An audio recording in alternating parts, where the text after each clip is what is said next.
Mabuhay Pilipinas, narito ang ulat panahon ngayong araw ng Huwebes, January 11, 2024. Uulanin ang bahagi ng Southern Luzon dahil sa shoreline at asahan po ang pag-ulan na mararanasan lalo na ngayong darating na weekend. Maulan din po sa ngayon sa Bicol kaya ugaliin po ang pagdala ng payong lalo na kung lalabas ng bahay. Ilang bahagi po ng Luzon kasama ang Metro Manila ay makakaranas ng maulap na panahon at saglit na pag-ulan.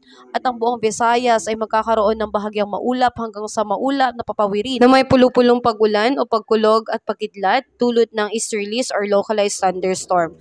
Ang Palawan kasama ang Kalayaan Island at Occidental Mindoro ay magkakaroon ng bahagyang maulap hanggang sa maulap na papawirin na may pulupuluring mahinang pag-ulan dulot ng amihan. Katamtamang hanggang sa malakas na hangin mula sa Hilagang Silangan ang iiral sa Palawan kasama ang Kalayaan Island, Occidental Mindoro na may katamtaman hanggang sa maalon na karagatan. Samantalang may binaba rin pong gale warning signal sa Batanes, Cagayan, including Babuyan Island, Isabela at Ilocos Norte kaya ingat po sa pagpalaot ng ating mga mangingisda dahil malakas po ang magiging pag-alon ng ating karagatan. Sa ngayon ay wala pa rin po tayong namomonitor na sama ng panahon, ngunit posible po bago matapos ang buwan na ito ay merong 1 hanggang 2 bagyo na papasok. Ito po ay tatawaging bagyong Aghon at Butchoy kaya ugaliing maging handa at updated sa lagayan ng panahon. Please like and subscribe po sa aking channel. Salamat at ingat ang lahat.